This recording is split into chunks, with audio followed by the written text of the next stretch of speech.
এই ভিডিওতেই আমার হাতের স্মার্টফোনটা আপনাদের মধ্য থেকে যে কোনো একজন লাইক উইনার পেয়ে যাবেন। Stay tune. হ্যালো এভরিওয়ান, স্যামজনের আরও একটি ব্র্যান্ড নিউ টেক নিউজ। আজকে কিন্তু অনেকগুলো দারুণ টেক নিউজ রয়েছে, আর এই বিষয়টা তো থাকছেই।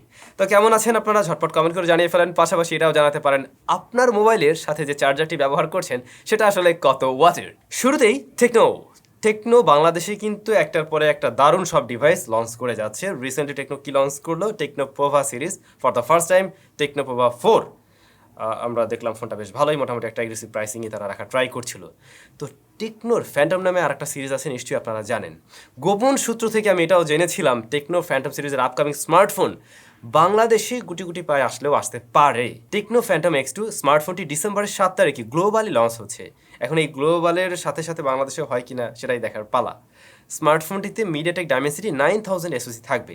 এছাড়াও একেবারে নতুন কিছুই নাকি সেখানে থাকছে, মানে industry first 2.5 large angle hybrid stabilization system ব্যবহার হবে। এখন এই সিস্টেমটা যে কী এটা আমি নিজেও বুঝতেছি না। এটা হচ্ছে গিয়ে ধরুন ওই যে আমরা EIS ব্যবহার হতে দেখি, YS ব্যবহার হতে দেখি, তো এগুলো সব কিছুর মিশ্রণে কিছু একটা হবে হয়তো, সেটা আসলেই বোঝা যাবে। তবে ওই স্মার্টফোনের নাকি লো লাইটেও বেশ বেটার একটা রেজাল্ট দিতে পারবে। আসলে সব কিছুই জানা যাবে। বাট ফ্যান্টম সিরিজটা হলো টেকনোর একেবারে মানে ফ্ল্যাগশিপ সিরিজ আর কি। কোয়ালকম স্ন্যাপড্রাগন তাদের ঝুলিতে আরও একটি নতুন প্রসেসর নিয়ে আসলো, হাই মিড রেঞ্জ বাজেটের জন্য বলতে পারেন। স্ন্যাপড্রাগন 782G, যা মূলত 6nm এর একটি প্রসেসর। গ্রাফিক্সের সঙ্গে পাওয়ার করছে Adreno 642L। সাপোর্ট করবে সর্বোচ্চ 200 মেগাপিক্সেলের camera, 144 hertz high refresh display, full HD plus resolution. তবে এতে ভিডিও রেকর্ড নিতে পারবে 4K 30 FPS। এরকম একটা প্রসেসরের সাথে যেখানে 200 মেগাপিক্সেলের ক্যামেরা যুক্ত হতে পারে, সেখানে 4K নেই। দেখবেন মানে এরকমটাই হবে। অনেক দারুণ ফোন আসবে, পাবেন হচ্ছে গিয়ে 4K 30 FPS। 60 FPS সাপোর্ট থাকলে অবশ্যই আরও ভালো হতো। বেশ কয়েকটা টেকনিউজে শেয়ার করে আসছিলাম গুগল পিক্সেলের ফোন আসবে মোটামুটি কনফার্ম। তো ফাইনালি অফিসিয়ালি কনফার্ম, গুগল পিক্সেলের ফোল্ডেবল স্মার্টফোন আসছে। ওপো রেনো 9 সিরিজের স্মার্টফোনগুলো কিন্তু ফাইনালি চায়নাতে লঞ্চ হয়ে গেল। Oppo Reno 9, 9 pro, 9 pro plus প্রত্যেকটা স্মার্টফোনেই ওলেড প্যানেল ব্যবহার হয়েছে, যা মূলত curve 120 hertz high refresh rate এবং ফুল এইচডি প্লাস রেজুলেশনের। প্রসেসরে আলাদা আলাদা, যেমন একদম ছোট ভাইয়ে রয়েছে কোয়ালকম স্ন্যাপড্রাগন 778G, তারপরেরটা মিডিয়াটেক ডাইমেনসিটি 8100 এবং সর্বোচ্চ বড় ভাই প্রো প্লাস সেখানে রয়েছে 8 Gen 1। ক্যামেরায় প্রথমটায় 64+2, হাস্যকর। দেন প্রোতে 50-8 ফ্রন্ট ফেসিং ক্যামেরা 32, আর প্রো প্লাসে 50-8 এবং 2 আর হচ্ছে 32। জানি অনেকে ওয়েট করে আছেন, আর অপেক্ষা করাবো না, আমরা সরাসরি এইটা রেজাল্টটা দিতে চাই। আমাদের চ্যানেলে একটা গিভঅ্যাওয়ে চলছিল, আইটেল ভিশন 5 প্লাস। এই স্মার্টফোনটা আপনাদের পাওয়ার কথা। তো ওই গিভঅ্যাওয়েতে দেখলাম আপনারা অনেকেই পার্টিসিপেট করছিলেন, আর আজকে 25 তারিখ, আজকে রেজাল্টটা দেওয়ার কথা। সো আমি এখন যে কাজটা করছি, সরাসরি কম্পিউটার স্ক্রিনে চলে যাব এবং ওই ভিডিওটার থেকে আমরা কমেন্ট পিকারের মাধ্যমে একজন লাকি উইনারকে বেছে নিব।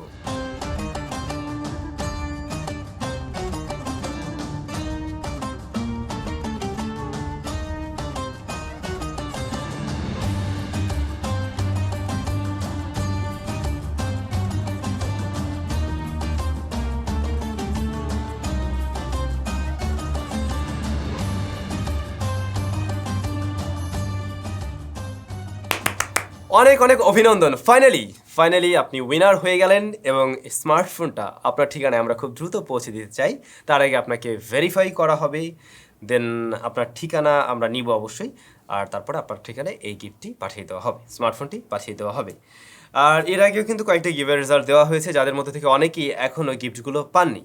আমাদের তো আসলে একটার পর একটা গিভওয়ে থাকে, তো আমরা ট্রাই করি কি 2-3টা মানে একসাথে করে দেন সবার কাছে গিফটগুলো পাঠিয়ে দেওয়ার জন্য। আর যারা কিনা উইনার হন নেই, এবারে হতাশায় ভুগছেন, হতাশার কোনো কারণ নেই। আপনাদেরকে আমি বারবার বলে আসছিলাম না, SamZone 2.0 আসছে খুব শীঘ্রই। আমাদের নতুন স্টুডিওর ট্যুরের দিন আপনাদের জন্য বিশাল বড় মেগা গিভওয়ে করা হবে। এত বড় গিভওয়ে এর আগে আমরা কখনো করিনি। সো ওইটার জন্য ওয়েট করুন। মূলত আমার কাছে অনেকগুলো গ্যাজেট জমে গিয়েছিল, তো আমি চাচ্ছি এগুলো আপনাদেরকে দিয়ে দিতে, আপনাদের কাজে লাগবে যেহেতু আমার কাছে পড়ে আছে। সো জাস্ট স্টে টিউন, আমাদের সাথে থাকুন। নতুন স্টুডিওতে নতুনভাবে আমরা শুরু করতে চাচ্ছি আপনাদের নিয়ে, মানে আপনাদের সাথে আর কি। আবারও ফিরে আসলাম আমরা নিউজে। Xiaomi 13 সিরিজের স্মার্টফোনের রেন্ডার বেরিয়েছে, যেমনটা আপনারা এখন দেখছেন। এরকম লুকসে নাকি আসার পসিবিলিটি আছে, কার সাথে যেন একটু মিলে যায়। iPhone 13 Pro Max, 14 Pro Max এদের সাথে অনেকটাই মিল রাখে। আমি জানি না আসলে এরকম লুকসে আসবে কিনা, বাট ইন্টারনেটে এই ছবিগুলো আসছে এবং মানে এটাকেই রেন্ডার বলা হচ্ছে। সো দেখা যাক, যদি এরকম লুকসে আসে তাহলে একটু হাসাহাসি হবে বলে আশা করা যায়। এদিকে মিডিয়াটেক ডাইমেনসিটি 8100 সাকসেসর, এই প্রসেসরটি ডিসেম্বরের 1 তারিখে আসার পসিবিলিটি আছে। কী নিয়ে আসবে জানি না, অবশ্যই 5G প্রসেসর হবে, আর ডায়মেনসিটি 8100 সাকসেসর যেহেতু আরও পাওয়ারফুল হতে যাচ্ছে। টেক নিউজ শেষ করবো, তার আগে একটা ইন্টারেস্টিং তথ্য আপনাদেরকে দিই। লাভা ব্র্যান্ডের কথা কি আপনাদের মনে আছে? লাভার মেবি নিউ স্মার্টফোন বাংলাদেশে আগামী মাসেই লঞ্চ হতে যাচ্ছে, ডিসেম্বর মাসের মাঝামাঝি আসার পসিবিলিটি আছে। আমরা ট্রাই করবো ওটার রিভিউ দেওয়ার জন্য। তো ভাই ব্রাদার, আমরা তাহলে একটু এবারে কমেন্ট সেকশনে চলে যাই। আর রবিবারে কিন্তু চোখ রাখবেন, আস্ক স্যাম আসছে, আপনাদের সাথে কথাবার্তা হবে অনেক ইন্টারেস্টিং কমেন্টের অ্যান্সার নিয়ে, যেগুলো এর আগে জানতেন না। আমার পার্সোনাল বেশ কিছু বিষয় আছে, সেগুলো নিয়ে আলোচনা হবে। সো চোখ রাখবেন রবিবার। প্রিন্স ভাই লিখছেন, ভাই রিয়েলমি ভার্সেস শাওমি কোনটা বেস্ট? এটা তো আসলে এভাবে বলা যায় না। দেখবেন শাওমির অনেক ফোনে বেশ ভালো, আবার রিয়েলমিরও অনেক ফোনে বেশ ভালো। দেখবেন যে 15,000 টাকার মধ্যে দুইটা ব্র্যান্ডে দুইটা ফোন লঞ্চ করলো, হয়তো তখন শাওমিটা ভালো হতে পারে অথবা রিয়েলমিটা ভালো হতে পারে। আবার 20,000-এ গিয়ে 20,000-এর মধ্যে হয়তো তখন রিয়েলমিটা ভালো হয়ে গেল, শাওমিটা হয়তো ভালো না, এরকমটা হতেই পারে।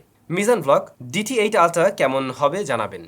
আসলে এই যে আলট্রা যে ক্লোন কপি টপি যেগুলো বেরিয়েছে, এগুলো মোটামুটি সিমিলার টাইপের। তো আপনারা ট্রাই করবেন এগুলোর মধ্যে যেটা কিনা একটু ব্র্যান্ডের এরকম কিছু কেনার জন্য।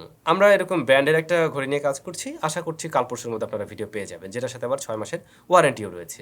SRB স্টুডিও প্রো বর্তমান সময়ে 20 থেকে 25,000-এ কোন ফোনটা নেওয়া সব থেকে ভালো? আচ্ছা, এগুলো তো কমন প্রশ্ন, প্রতিদিনই পাই। আমি 20 থেকে 25,000 বা 20 থেকে 30,000 টাকা বাজেটের মধ্যে 5টি স্মার্টফোন নিয়ে একটা ভিডিও নিয়ে আসার ট্রাই করছি খুব শীঘ্রই। আশা করছি ওটা দেখলে আপনাদের জন্য আরেকটু সুবিধা হবে ডিসিশন মেকিংয়ে। তাহলে এই শীতে আপনারা সবাই অনেক বেশি ভালো থাকুন, সুস্থ থাকুন, দেখা হচ্ছে আবারও।